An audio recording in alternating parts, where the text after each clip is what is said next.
Romanos capítulo 5, verso 19 a 21. Assim diz, irmãos, a palavra de Deus.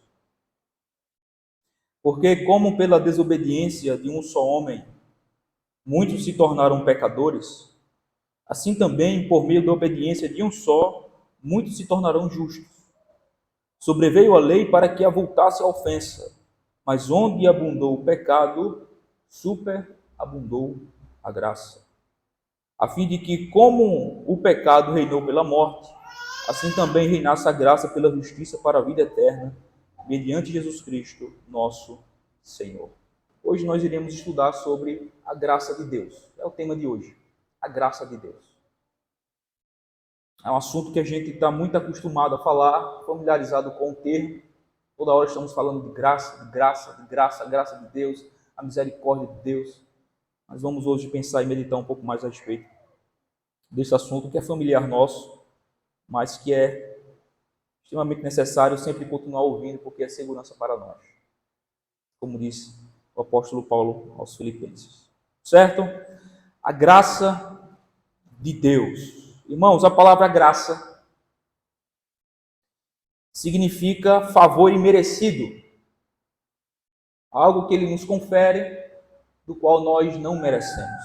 E se refere à disposição de Deus de tratar suas criaturas não de acordo com o próprio mérito ou valor delas, mas de acordo com sua própria bondade abundante e transbordante generosidade.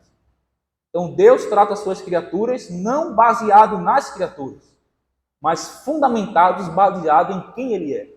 Gracioso, misericordioso e bondoso, generoso. Por isso que Ele age dessa forma com as suas criaturas. Na graça de Deus encontra-se uma grande manifestação do seu amor. Então, a definição básica de graça é um favor imerecido. Ou seja, é Deus nos dar aquilo que nós não merecemos. E Ele faz isso não com base ou fundamentado na criatura, no objeto da sua graça, mas Ele faz isso fundamentado em quem Ele é. É com base no seu próprio caráter, o qual Ele é gracioso, amoroso, bondoso, benigno, misericordioso, e é por isso que Ele age dessa forma com as suas criaturas, fundamentado em quem Ele é, no seu caráter gracioso e bondoso. Não é em nada que Ele veja em nós, nada que nós possamos fazer para atrair a bondade de Deus ou a graça de Deus para nós, mas é Ele que de modo unilateral, independente e a parte das suas criaturas, age assim, apesar delas. Por quê? Faz parte do seu caráter Deus ser gracioso e bondoso. Então vejamos como Deus é descrito no seguinte texto. Veja alguns textos que descrevem esse atributo de Deus. Salmo 145, versículo 8, diz assim: benigno e misericordioso é o Senhor, tardio em irar-se e de grande clemência. A palavra aí, benigno, é traduzida do termo hebraico, né? Essa palavra é usada na Escritura apenas como um atributo de Deus, mas também ela transmite outras ideias, como misericordioso, compassivo, gentil, perdoador, clemente, tolerante, terno e benevolente. A palavra hebraica que aparece aí para benigno, no comecinho do versículo, é a mesma palavra que transmite a ideia de Deus ser misericordioso, compassivo, gentil, perdoador. Esse termo aí, shanum, no hebraico. Em 1 de Pedro, capítulo 5, versículo 10, diz assim: ora, o Deus de toda graça, que em Cristo vos chamou a sua eterna glória, depois de ter sofrido por um pouco, Ele mesmo vos há de aperfeiçoar, firmar, fortificar e fundamentar. Novamente, a palavra graça é traduzida do termo grego charis, que significa bondade, favor e benevolência, especialmente para com os indignos. Nas Escrituras, a graça é um favor imerecido de Deus ao homem pecador. Deus é a fonte de toda a graça, todo tipo e espécie de graça. graça multifacetada, graça sem medida, é encontrada no próprio Deus e flui dele. Ele é a fonte de toda graça, como diz o apóstolo Pedro em 5,10. O Deus de toda graça. Há uma multifacetada graça de Deus despejada para com as suas criaturas. Por exemplo, como é que nós podemos ver a graça de Deus nos ímpios?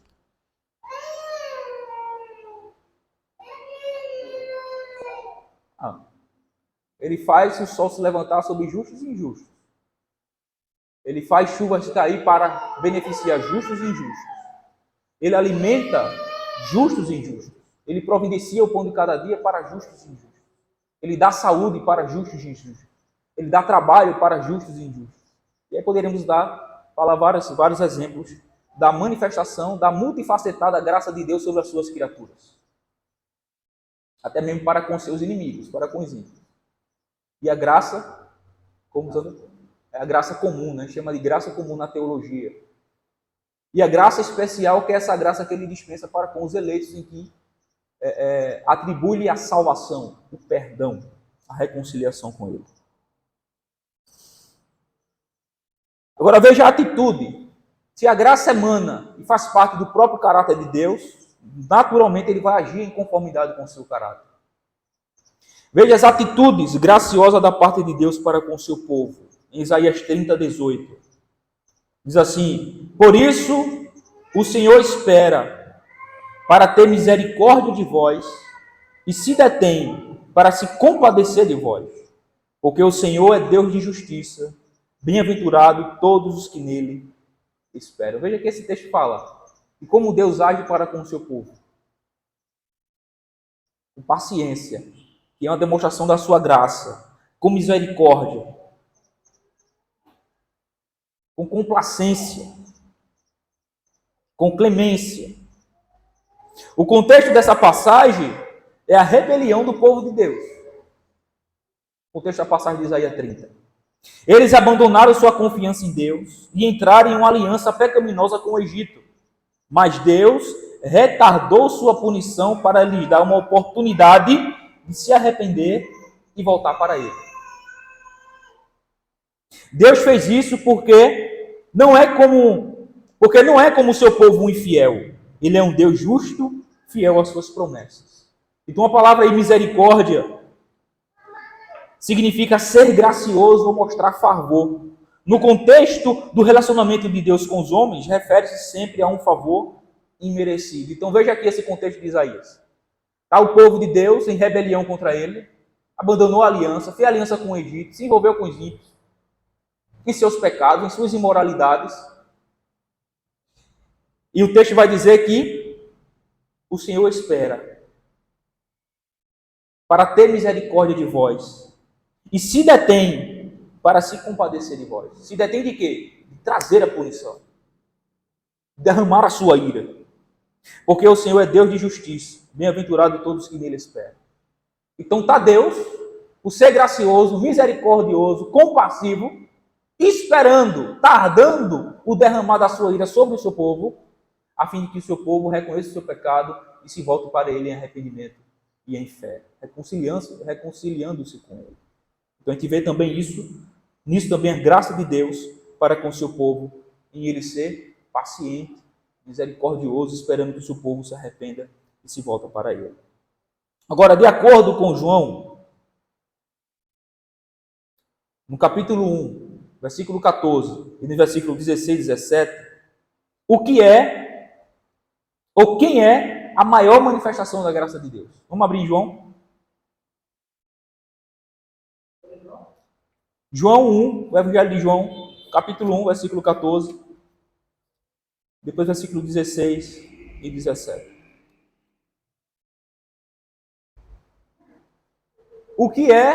Quem é a maior manifestação da graça de Deus que esse texto revela? João 1,14, olha o que diz. E o Verbo se fez carne e habitou entre nós, cheio de graça e de verdade. E vimos a sua glória como glória do unigênito do Pai. 16 e 17. Porque todos nós temos recebido da sua plenitude e graça sobre graça. Porque a lei foi dada por intermédio de Moisés, a graça e a verdade vieram por meio de Jesus Cristo. A graça e a verdade vieram por meio de Jesus Cristo. Então, de modo simples, a resposta para a pergunta, quem é a maior manifestação da graça de Deus? A resposta é Jesus Cristo. É a maior manifestação da graça de Deus para com os pecadores. Deus tem manifestado sua graça desde a queda de Adão. Até mesmo o presente da lei da antiga aliança foi o resultado do seu favor imerecido, conforme Romanos 3, do 1 ao 2. No entanto, a graça de Deus manifestada na pessoa e na obra de Cristo é tão grande que ofusca todas as outras manifestações, na medida em que é quase como se a graça nunca tivesse sido manifestada. Todos os outros exemplos da graça de Deus são tipos e sombras da plenitude encontrada em Cristo. Elas são como a luz de uma vela comparada ao sol brilhando em seu fulgor do meio-dia. Então, todas aquelas manifestações que são tipos e sombras da antiga aliança são manifestações da graça de Deus, mas em comparação, a maior de todas as manifestações que foi trazida por meio de Jesus Cristo é como se fossem velinhas comparada ao sol que brilha ao meio-dia. Porque a maior manifestação da graça de Deus é revelada na pessoa de Jesus Cristo. Por essa razão, o autor aos Hebreus, no capítulo 2, versículo 1 ao 4, nos exorta a permanecermos firmes nesta graça e nos adverte quanto à negligência dessa maravilhosa graça por meio do qual somos salvos. O que é que ele diz? Vamos abrir aí Hebreus 2, do 1 ao 4. À luz e em virtude dessa grande manifestação da graça de Deus, que é Jesus Cristo para com os pecadores, trazida por Deus, nesse texto de Hebreus 2, do 1 ao 4, o autor está nos exortando a permanecer firme nesta graça, bem como também ele está nos advertindo quanto à negligência da maravilhosa graça por meio do qual somos salvos. Olha o que ele diz.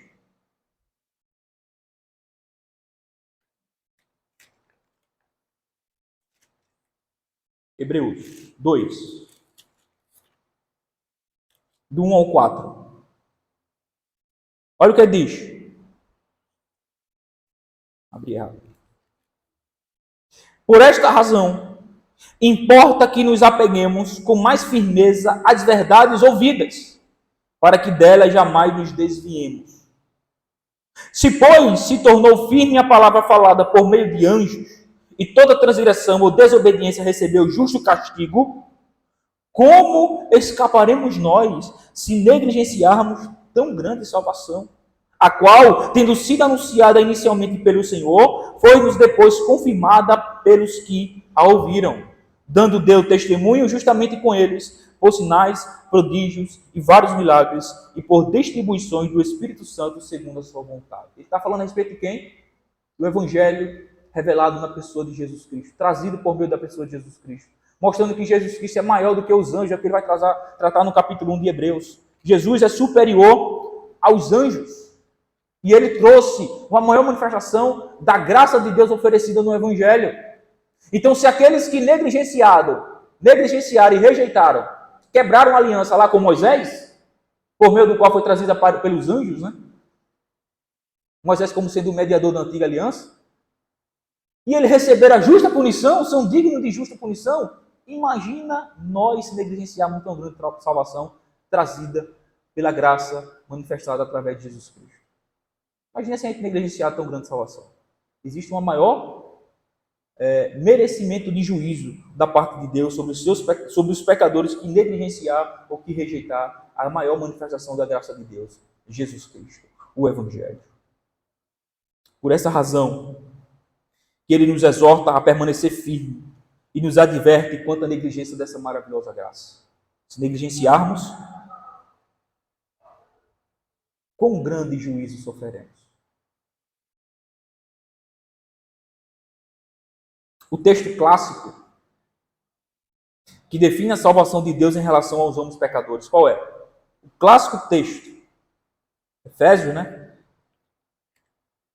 Que vai mostrar claramente como ou a maior manifestação em relação à salvação dos pecadores trazida e efetuada eficazmente por Deus através de Jesus Cristo. Efésios 2 mostra o que é a salvação, ou a maior manifestação ou graça da parte de Deus para com os pecadores, que é a salvação por meio da fé em Cristo. E essa salvação, vai dizer o texto, que ela é graça. Ela é gratuita. Efésios 2, 8 e 9. Porque pela graça sois salvos, mediante a fé, e isto não vem de vós, é dom de Deus, não de obras, para que ninguém se glorie. Irmãos, por mais claro que seja esse texto, é extremamente difícil para muitos compreendê-lo. Por exemplo, ontem estava evangelizando, eu, Carlinhos e Douglas. A gente foi aqui para a quadra nova e pegou uns pessoal ali na praça, as pessoas sentadas na frente das suas casas, e a gente parou para pregar o evangelho. E paramos ali numa família até conhecida de Carlinhos, parente dele. E Douglas começou a pregar o evangelho. Começou a mostrar que não é por obras, começou a mostrar que é por graça, começou a mostrar que é mediante a fé em Jesus Cristo, com arrependimento, com fé, não é nada que nós fazemos ou deixamos de fazer. E a mulher concordando, é isso mesmo, é verdade, é assim mesmo, é assim mesmo. E depois que Deus terminou, aí passou a palavra para mim, eu falei algumas palavras, agradeci pela oportunidade. E aí ela foi fazer um comentário a respeito das pessoas que vão acender vela para os mortos. Ela disse, olha, eu não concordo com isso, eu sou católico, mas não concordo, porque depois que a pessoa morreu, não vai resolver nada, não é? As pessoas que estão vivas que vão adquirir a salvação para as pessoas mortas. Mas é essa pessoa que, enquanto ouvida, deveria construir a sua salvação. Aí eu digo, não, ela não entendeu nada. Ela não entendeu nada do que Douglas falou.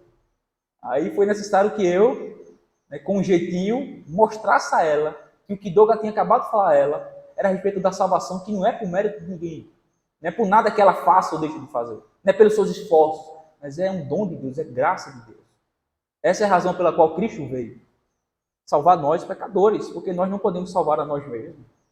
Então veja, é uma verdade tão clara, tão simples, mas tão difícil para as pessoas que estão fora de uma comunhão com Deus verdadeira, da salvação, compreendê-lo. Sempre vai estar querendo voltar para os seus próprios méritos, para as suas próprias ações, para seus próprios esforços, como sendo a causa da salvação eterna. Quando a Bíblia deixa muito claramente que ninguém será salvo por obras. Mas é graça e é graça. Se é obra, já não é graça, não é mérito. Se é esforço ou alguma coisa que nós fazemos ou deixamos de fazer, já não é graça, é mérito. E a Bíblia diz que ninguém será salvo pelos seus méritos. No grego, a palavra graça e fé são um substantivo do gênero feminino. Há uma discussão quanto a esse texto, né? Mas o pronome isto é neutro. Portanto, é melhor tomar o pronome isto como apontando para o fato de que a totalidade da nossa salvação é um presente de Deus. Há uma discussão quanto a o que significa a graça, ao que a graça está se referindo. Né? Se está se referindo à salvação ou está se referindo à fé. Nesse texto, há discussões. Mas de acordo com a construção gramatical, é melhor a gente entender isto, ao que ele falou antes, não simplesmente como a fé, mas como sendo a totalidade da salvação, que inclui também a fé. Isto, ou seja, é dom de Deus. Ou seja, todo o escopo, ou toda a gama daquilo que constitui a salvação de pecadores, é dom de Deus. Tudo que é necessário para a salvação de pecadores é dado por Deus. Desde da obra de Cristo, né? A pessoa é a obra de Cristo, bem como também aquilo que é necessário para a salvação, como arrependimento e fé. Regeneração, que vem antes do arrependimento e fé, né? Logicamente falando. Eu só posso me arrepender e crer se primeiro eu receber vida, porque eu estou morto nos delitos e pecados. E através da regeneração, do novo nascimento, Deus confere vida a mim, então eu entendo a minha condição, eu caio em si, a ficha cai, e eu me arrependo dos meus pecados, e eu creio em Jesus Cristo. Eu respondo assim, arrependimento e fé. E aí eu sou justificado, que é graça de Deus, eu sou adotado, que é a graça de Deus, eu sou habitado e selado com o Espírito Santo, que é o período da nossa eterna redenção, pela graça de Deus, eu sou santificado pela graça de Deus, eu serei glorificado pela graça de Deus. Do começo ao fim, Jesus é o autor e consumador da nossa fé. Do começo ao fim, a salvação é graça de Deus. Não é nada do esforço ou nenhum tipo de cooperação da parte do homem. Dois termos, né, que é usado na teologia, monergismo e sinergismo. O sinergismo é a cooperação do homem com Deus na salvação. Ou seja, são as duas partes, o homem e Deus, trabalhando juntos para a salvação do homem. Isso é sinergismo, não é isso que a Bíblia ensina. Nós temos no monergismo, mono vem de um único trabalhando em favor da salvação dos pecadores. E quem é esse único? Deus. Deus é quem operando e trabalha na salvação de pecadores. Não há nada de mérito humano naquilo que nos aconteceu. Não há nada de mérito humano naquilo que nos aconteceu. Isto é, na salvação. Desta forma, toda vanglória em si mesma é eliminada. Por isso que o versículo 9 do texto, né? Para que ninguém se glorie. Não vem de obras para que ninguém se glorie. Ninguém chega lá no céu, bata no peito e diga, eu estou aqui porque eu mereço. Eu estou aqui porque eu fiz por onde, como a mulher aqui dizia ontem, né? Eu tenho que fazer isso tem que fazer por onde para merecer ir para o céu, para ser salvo. Eu entendi. Meu Deus, ela não entendeu nada. Ela não entendeu nada. Mas essa é a triste realidade da maioria das pessoas. Outro texto que deixa muito claro em relação à salvação dos pecadores, que é pela graça. 2 Timóteo 1,9.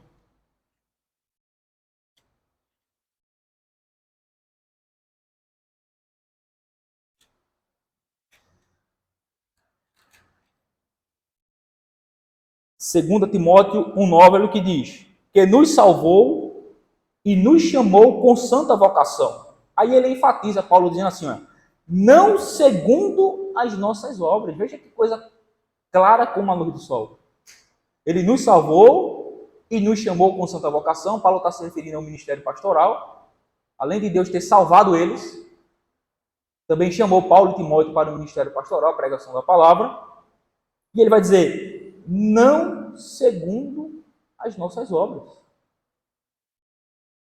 mas conforme a sua própria determinação, soberania e graça, favor imerecido, que nos foi dado em Cristo Jesus, o meio pelo qual Deus salva, seu Filho, antes dos tempos eternos. Eleição. Então, veja, do começo ao fim, é Deus operando na salvação dos pecadores. Douglas. Você falou como é quando Deus e o homem fazem parte da sua salvação, né? Sinergismo. Sinergismo. É a ideia de uma cooperação. As duas partes trabalhando juntas para a salvação do indivíduo. É o que creio. Essas pessoas que acreditam no sinergismo, que infelizmente, é a crença da maioria das igrejas evangélicas.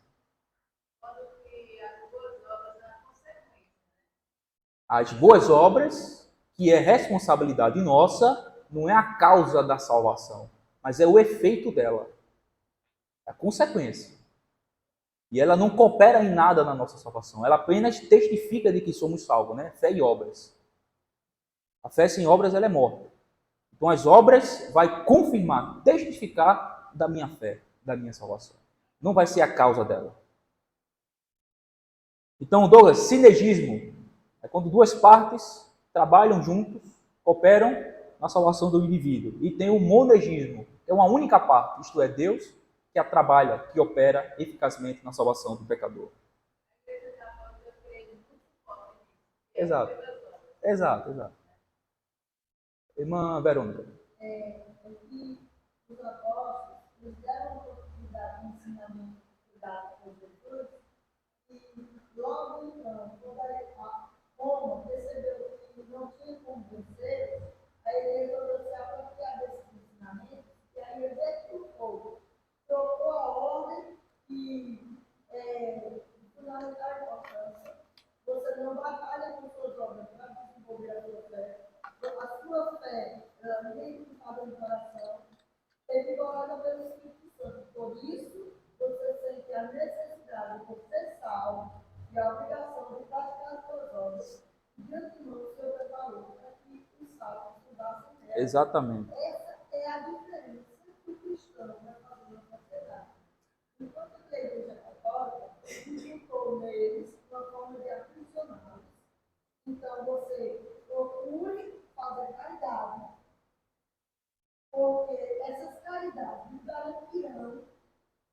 certinho no reino do céu. Exato. Se você tiver dinheiro para pagar por ele, melhor que ele.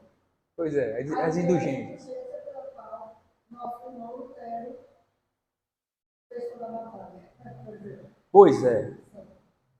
Então veja como esses textos são muito claros, Efésios 2, 8 e 9, 2 Timóteo 1 e 9, né? Que nos salvou e nos chamou com santa vocação, não segundo as nossas obras. Ou seja, não foi por nada que Paulo e Timóteo fizeram, que chamou a atenção de Deus. Olha para ali como Paulo e Timóteo são piedosos. Vou chamar eles para... Vou salvá-los. Né? Vou perguntar se eles querem ser salvos, porque eles são muito bons, né? E ainda mais vou perguntar a eles se eles querem ser um pregador da palavra, porque os cabas são... Não, foi isso. Foi apesar deles que Deus chamou e vocacionou. Não por nada, como ele disse, não segundo as nossas obras, mas conforme a sua própria determinação, a sua soberania. Seus desígnios, de forma unilateral e graça, favor, do qual nós não merecemos, Timóteo. Mas, apesar disso, ele agiu assim para conosco. Deus nos chamou e nos salvou não pelo que somos ou fizemos, mas porque ele se propôs a nos salvar antes mesmo da fundação do mundo. O meio da nossa salvação não seria nosso mérito, mas sua graça pela fé na obra expiatória de Jesus Cristo.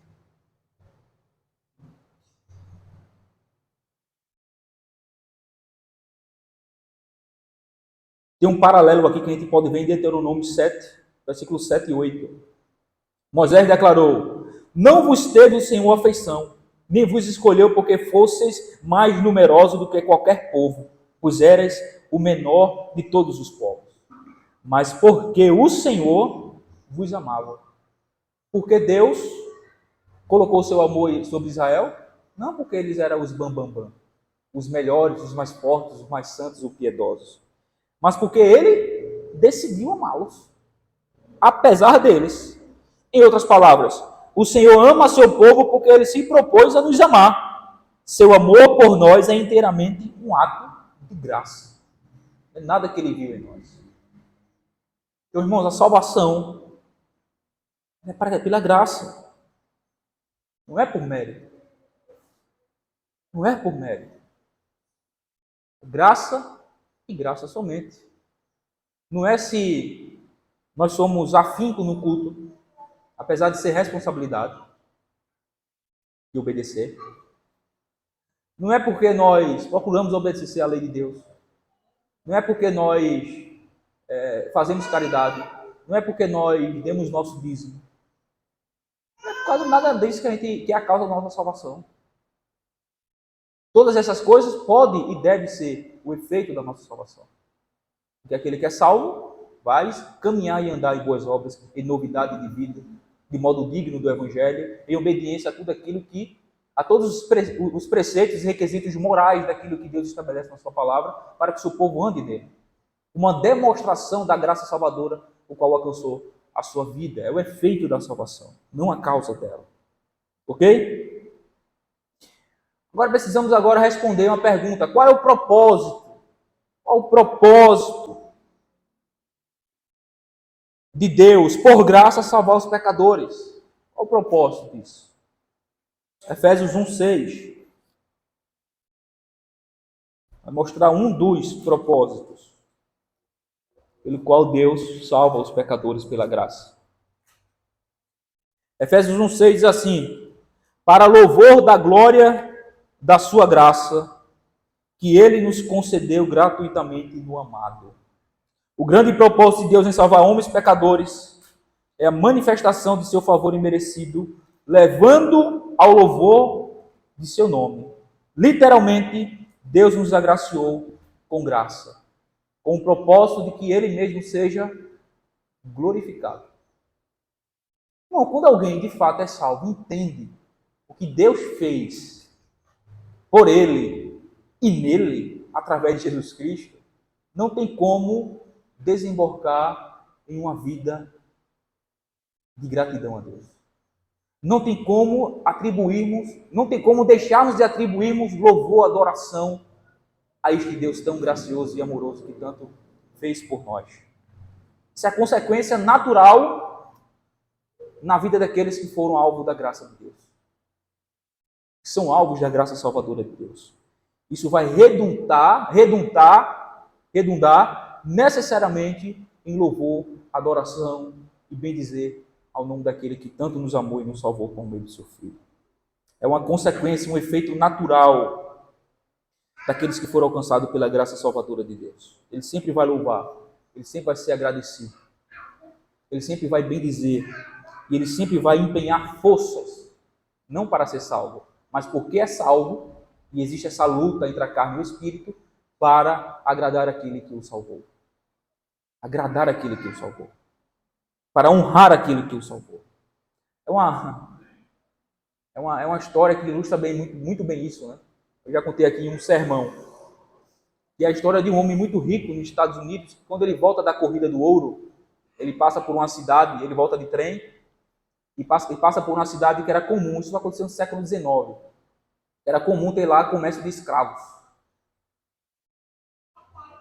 E ele vai para ali, para aquela praça onde está tendo um leilão de escravos, e está sendo leiloado uma jovem escrava. Ele, no meio daquela multidão, vendo lá o leiloeiro, né, dirigir e presidir esse leilão, enquanto na frente dele tem dois homens conversando um com o outro, falando o que iria fazer com aquela escrava se ele conseguisse comprar ela. E eram coisas bárbaras. E aquele homem ali atrás, ouvindo tudo aquilo, ele, sendo um homem rico, ele levanta a mão para dar o lance e diz assim: tudo que pagarem por essa escrava eu dou o dobro. E o leiloeiro vai e diz assim: você tem condições de fazer isso? Ninguém nunca pagou um valor tão alto por uma escrava. Ele fez: eu tenho condições. Puxa o dinheiro no bolso lá, mostra lá um molde de dinheiro, está aqui o dinheiro. O lance já estava alto, o lance dobrou, ele pagou o dinheiro, o leiloeiro bateu o martelo, é do senhor a escrava. Ele vai lá, quando pega aquela mulher pelo braço para ir ao cartório, né? Aquela mulher vai dar uma cuspida na cara dele. Aí ele vai, limpa o cuspe dela, pega ela pelo braço, arrastando até o cartório. Prepara os documentos dela, volta até ela, entrega os papéis na mão dela. Quando entrega o papel na mão dela, ela pega aquele papel e cospe novamente na cara dele. Aí faz, limpa o rosto. Você não está entendendo? Essa aqui é a sua liberdade. Essa aqui é a sua carta de euforia. Você está livre, vai embora. Oi? Como? Não. Vai embora, isso é a sua liberdade. E aquela mulher fica olhando para ele assim. E de repente ela cai aos pés dele. Em choro, em pranto, em lágrimas. Daqui a pouco ela se recompõe, se levanta e diz: você está me dizendo que você pagou um valor jamais pago por uma escrava, alguém que não vale nada como eu, simplesmente para lhe dar a liberdade? Exatamente, está aí sua liberdade. Ela cai normalmente aos pés dele, chorando. Não diz não. O nome dele diz no livro que eu estava lendo, mas esqueci o nome dele. Daqui a pouco ela se levanta novamente.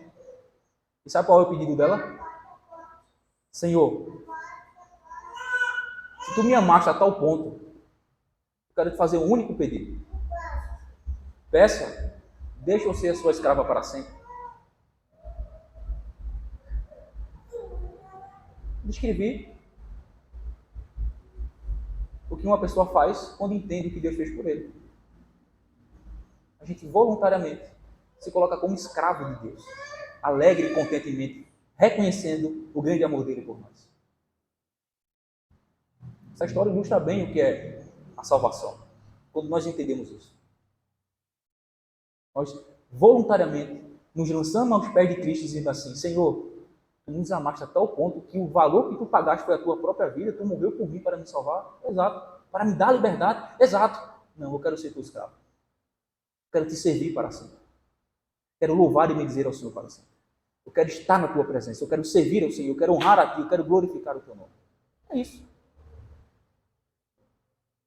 Isso é o resultado, a consequência, o efeito na vida daqueles que foram alcançados pela graça de Deus e reconhece isso, entende isso, redunda em glória para Deus. Esse é o propósito.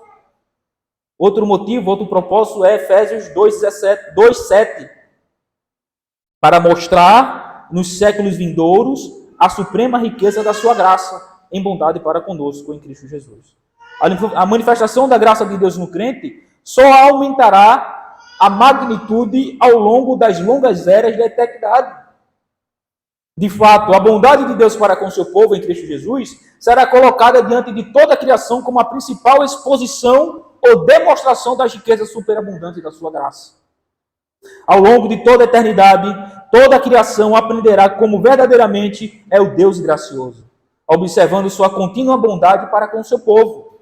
A graça de Deus é tão imensa e maravilhosa que até a eternidade não será longa o bastante para compreendê-la ou oferecer-lhe louvor suficiente. Toda a eternidade não será suficiente para tributarmos a Deus aquilo que de fato Ele merece, em resposta ao seu grande amor gracioso para conosco. Estamos caminhando para o fim.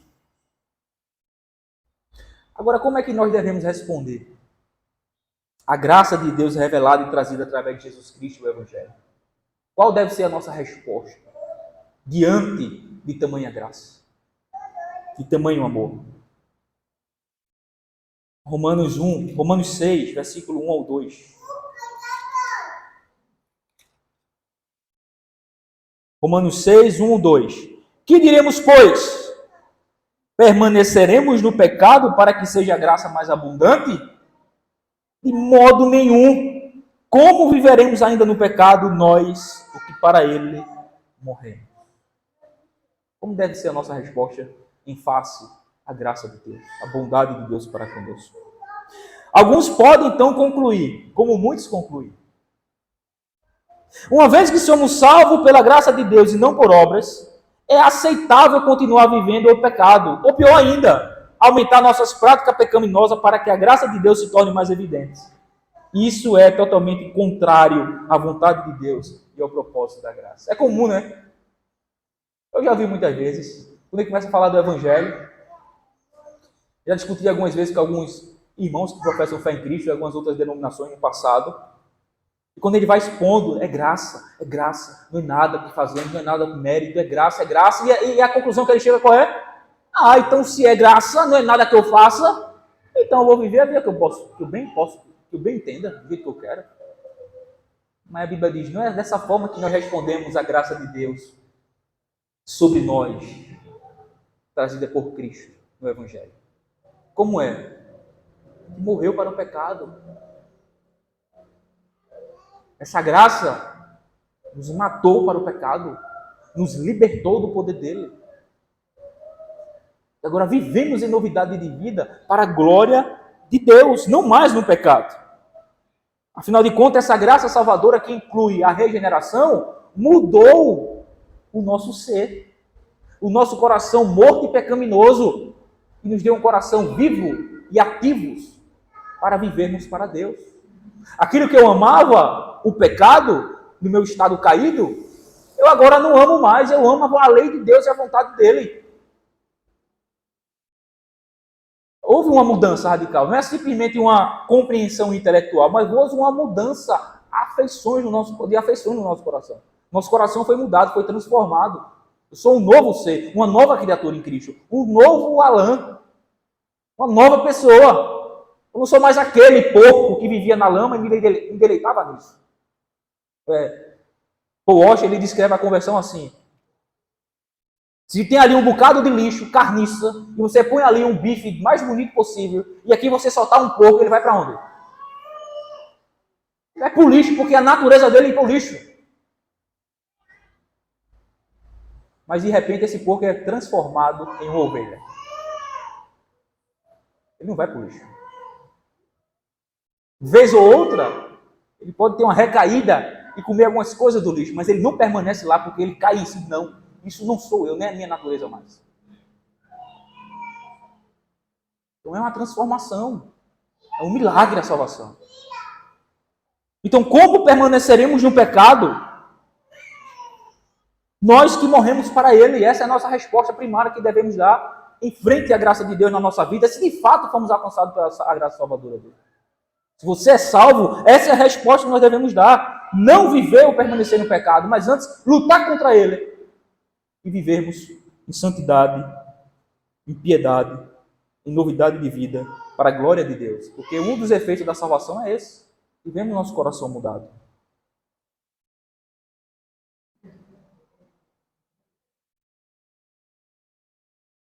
Aqui em Romanos 6, 1 ao 2, o apóstolo Paulo expõe uma resposta errada e antibíblica à graça de Deus. Não é dessa forma que nós devemos responder à graça de Deus. Então vamos permanecer no pecado para que a graça seja mais abundante? De modo nenhum. De maneira nenhuma. Isso é uma resposta errada à graça de Deus. Agora em Tito, capítulo 11, versículo 13, capítulo 12, versículo de 11 a 13, tem a resposta correta de como nós devemos responder a esta graça de Deus. Tito 2, 11 ao 13. Olha o que diz.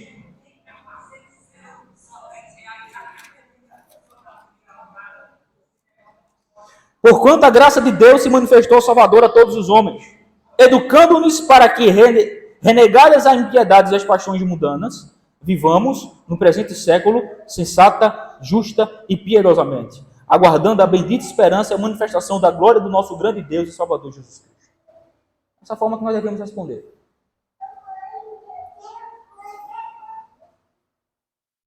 Se a graça de Deus foi manifestada a nós, homens, aplicada na nossa vida, de modo que nos salvou, nos mudou, nos transformou, nos fez nova criatura em Cristo, essa graça, ela o quê?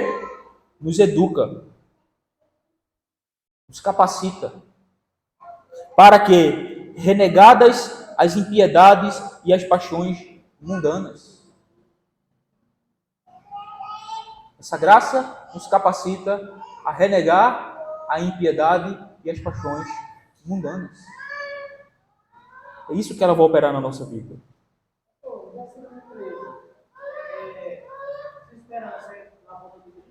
Exato. Um anelo, né, pela volta de Cristo para encontrar-se com o Senhor. Então a graça nos educa e nos capacita para renegar a impiedade e as paixões mundanas. E nos capacita a vivermos no presente século de modo sensato, justa e piedosamente. Essa é a resposta que nós devemos dar à graça de Deus. Irmão, também nós devemos crescer nesta graça. Crescer nesta graça. 2 de Pedro 3,18. Antes, crescei na graça e no conhecimento de nosso Senhor e Salvador Jesus Cristo. A Ele a glória, tanto agora como no dia eterno. Irmãos, Deus nos concedeu livremente sua graça. Como então crescermos na graça como Pedro ordena? A ideia não é que de algum modo nos falte graça e necessitamos obter mais, porém que devemos crescer na graça que foi dada em Cristo. A graça de Deus é a esfera na qual o crente vive agora. Vivemos na esfera da graça de Deus. Por causa da graça de Deus manifestada na obra que Ele fez por nós, na obra que Ele continua a fazer em nós, nas grandes promessas que Ele nos deu e na vida e força que Ele nos oferece, nós podemos e devemos crescer em conformidade com Seu Filho e tornar-nos cada vez mais agradáveis a Ele. Cada vez mais agradáveis a Ele. Então, irmãos, essa é a graça de Deus. Deus é gracioso, por isso que, apesar das suas criaturas, Ele age com graça, com misericórdia, com compaixão e amor. Pelo fato dele ser gracioso, seu caráter é gracioso, ele é por natureza gracioso, misericordioso, bondoso, amoroso, misericordioso. Ele atua e opera nas criaturas, nos pecadores, aplicando esta graça. Como? Salvando, libertando-os, transformando, mudando ele. A nossa resposta em frente a tudo isso deve ser como? Rejeitar o pecado. Viver de modo sensato, de modo justo, de modo piedoso, estando pronto e aguardando a manifestação da esperança trazida por nosso Senhor Jesus Cristo. E também devemos ser ativos. No quê? No crescimento desta graça. Nenhum apóstolo Pedro disse: antes crescei na graça e no conhecimento. Como faz isso? Pelos meios de graça que Deus estabeleceu. Quais são? A prática da piedade, oração, leitura e meditação das Escrituras, culto solene, participação das atividades da igreja em que a gente ora junto, coletivamente, estuda junto, lê junto as Escrituras, e todos os outros meios de graça que Deus estabeleceu para nós.